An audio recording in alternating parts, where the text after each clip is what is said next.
Bonjour à tous, dans cette vidéo je vais réaliser quelques exercices qui concernent les transformations de formules. Je vous propose tout de suite de commencer avec l'exercice suivant.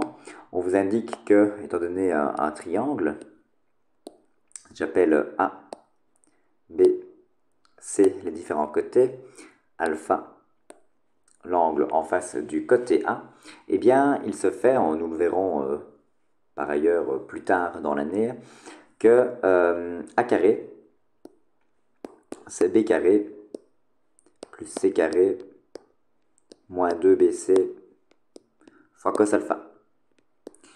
Alors, l'exercice est le suivant. On vous demande d'isoler cosinus d'alpha, autrement dit, exprimer cosinus alpha en fonction de A, de B et de C.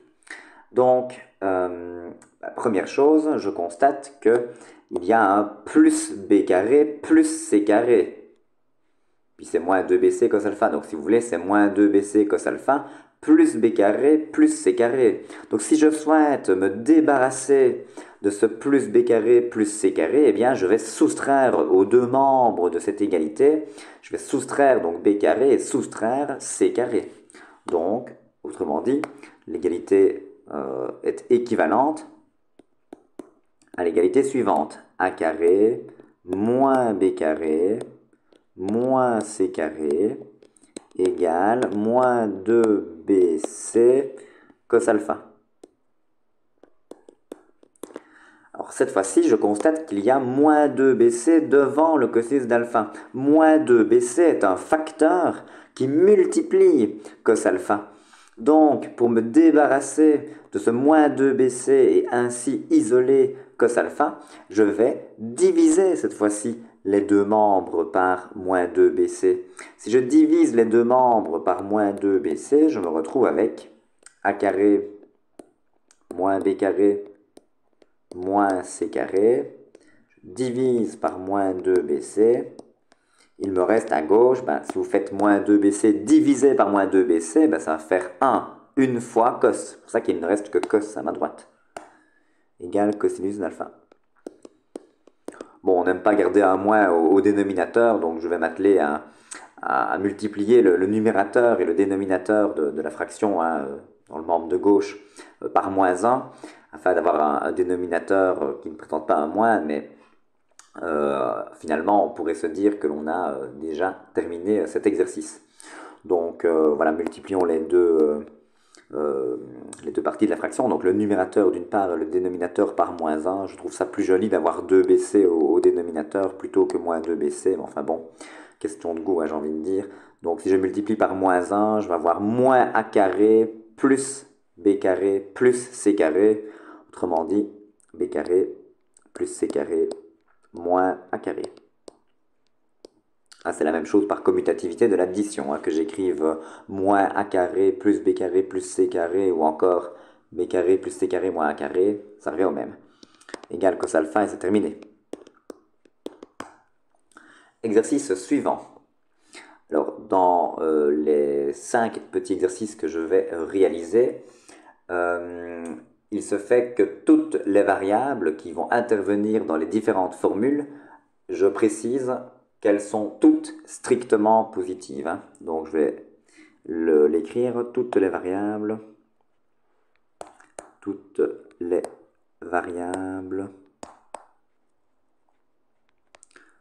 suivantes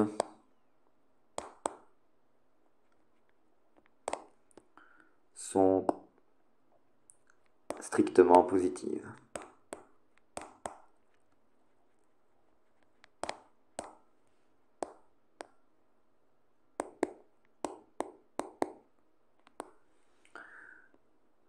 Première formule, V égale 1,5 fois P fois A carré fois C.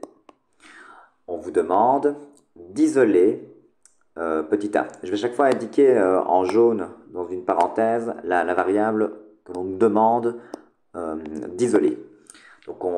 Et je précise à nouveau que toutes les variables sont strictement positives. Avec S, c'est mieux. Strictement positives. Ok, comment vais-je faire pour isoler A dans cette équation. Eh bien, qu'est-ce qui se passe? J'ai a carré, j'aimerais bien isoler a carré tout d'abord, hein, afin de ensuite pouvoir obtenir a. Nous y reviendrons. Bon, qu'est-ce que je constate? On a 1,5 fois P fois C. On a 1,5 fois P fois C qui multiplie a carré. Donc si je veux avoir a carré tout seul à ma droite, qu'est-ce que je vais faire? Ben, diviser les deux membres par 1,5 fois P fois C. Donc j'obtiens V divisé par 1,5 fois P fois C égale a carré. Si vous préférez, parce que parfois vous préférez que le a carré se trouve à ma gauche, par transitivité de l'égalité, il n'y a pas de problème. Hein. Si a égale b, il est évident que b est égal à 1. Donc si vous préférez l'écrire dans ce sens-là, c'est la même chose. V égale à 1,5 fois P fois C. Ok, bah, si vous souhaitez obtenir A, eh bien, on est de retour finalement à un exercice du type x carré égale à un nombre. Un nombre dont on sait pertinemment qu'il est strictement positif, puisque j'ai précisé, hein, c'est pour ça que j'ai ajouté cette petite phrase, que toutes les variables qui vont intervenir dans les différentes formules sont strictement positives. Donc, je suis dans le cas de figure où j'ai x au carré, hein, un certain nombre que je cherche au carré, égale à un nombre strictement positif. Donc, dans ces cas-là, vous savez bien que vous devez dire que petit a, c'est plus ou moins la racine carrée du nombre strictement positif qui se trouve dans le membre de droite. Donc, v divisé par 1,5 fois p fois c. Ou a égale plus la racine carrée de v sur 1,5 fois p fois c. Alors, que fait-on? Eh bien, j'ai précisé que toutes les variables étaient strictement positives. Donc, en particulier, petit a est strictement positif. Donc, je vais rejeter cette possibilité. Donc, à rejeter,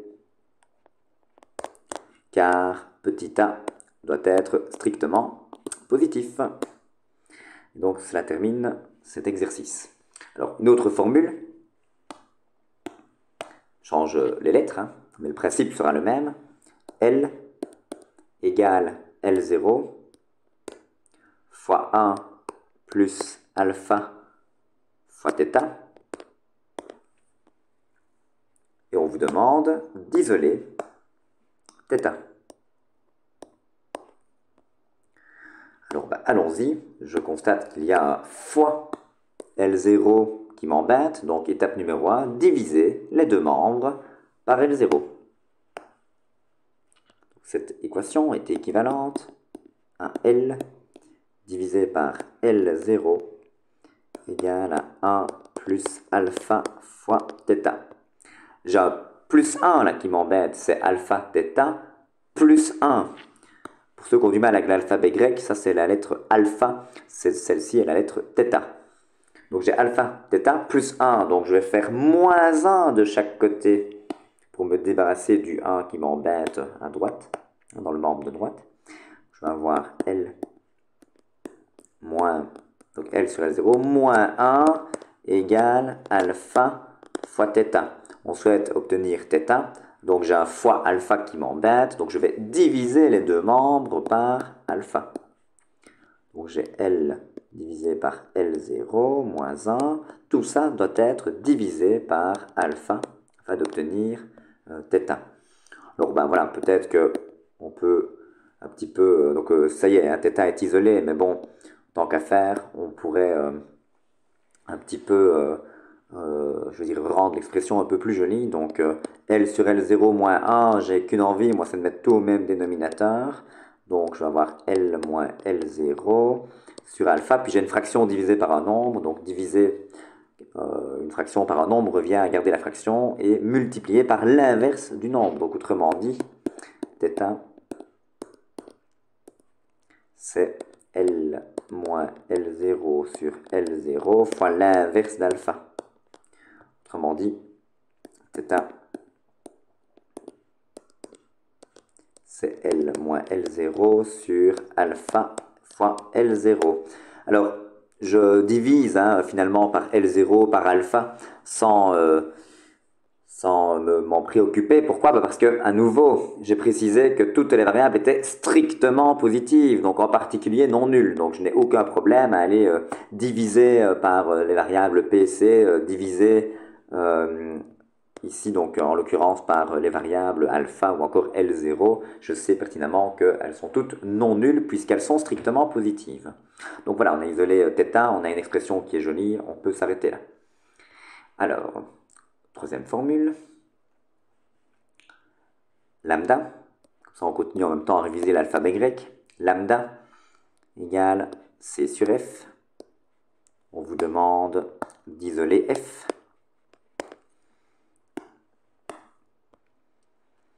alors cette égalité est tout à fait équivalente, vous pouvez retenir que le produit des moyens égale le produit des extrêmes, je vous rappelle que lambda c'est la même chose que lambda divisé par 1, donc le produit des moyens égale le produit des extrêmes quand on a une égalité entre deux fractions. C'est uniquement quand on a l'égalité entre deux fractions que l'on a le droit d'utiliser le produit des moyens égale le produit des extrêmes que vous appelez vous le produit en croix. Donc lambda fois f égale 1 fois c. On souhaite obtenir f, donc que va-t-on faire? Diviser les deux membres par lambda, puisque j'ai un fois lambda ici qui m'embête. Donc je divise les deux membres par lambda. F égale C sur lambda. Et c'est terminé. Quatrième formule, celle-là normalement vous allez la reconnaître. 1 égale grand B plus petit b fois h sur 2. Vous l'aurez reconnu, j'espère. Il s'agit là de l'aire d'un trapèze dont la grande base s'appelle grand B, dont la petite base s'appelle petit b et dont la hauteur s'appelle h. Donc on souhaite isoler petit b. Bon, j'ai un divisé par 2 là dans le membre de droite qui m'embête. Donc je vais faire x2 de chaque côté pour m'en débarrasser. Si je fais x2 de chaque côté, je me retrouve avec 2a égale grand B plus petit b fois h. J'ai un fois h qui m'embête, donc je vais diviser les deux membres par petit h, par 2a sur h égale grand B plus petit b. Je souhaite isoler petit b, j'ai un plus grand B, donc je vais, pour me débarrasser du plus grand B, soustraire grand B aux deux membres. 2a sur h moins grand B égale petit b. C'est 2a sur h auquel on retire b. Faites attention à votre écriture. Si vous écrivez ceci,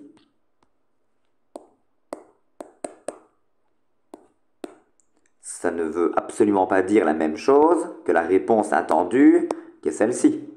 Attention, moins b, vous devez le soustraire à 2a sur h. Là, vous avez soustrait grand B à 2a, et après vous avez divisé par h. Ce n'est donc pas la même chose. Bon, par contre, si vous souhaitez rendre l'expression un peu plus jolie, vous pouvez pourquoi pas mettre tout au même dénominateur.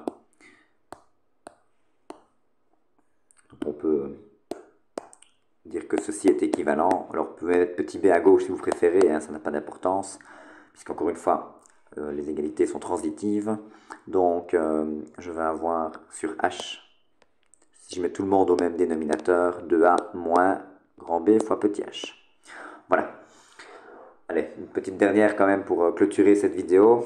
Donc la formule est la suivante. R égale ρ fois L sur S. Je vous demande d'isoler S.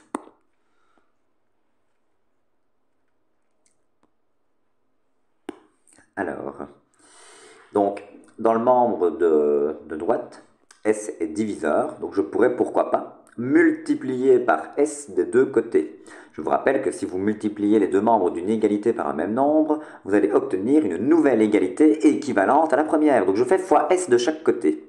Si je fais fois S de chaque côté, je vais avoir R fois S égale ρ fois L divisé par S fois S. Les S vont se simplifier dans le membre de droite et donc il va vous rester ρ fois L.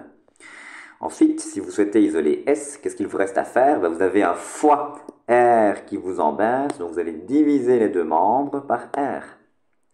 S est donc égal à ρ fois L divisé par R. Et on a ainsi isolé S. Donc, on fait tout le temps la même chose. Quand il y a un fois qui vous embête, vous divisez les deux membres par le facteur qui multiplie la variable que vous souhaitez isoler. En revanche, si vous avez un plus qui vous embête, comme par exemple dans ce cas de figure-ci, donc exemple de 2a sur h égale à grand B plus petit b, vous avez un plus grand B ici qui vous embête, donc on fait moins grand B de chaque côté pour pouvoir isoler la variable qui fait l'objet de notre intérêt. Donc voilà, cela termine cette vidéo. Je reste comme d'habitude disponible si vous avez des questions. Je vous remercie pour votre attention.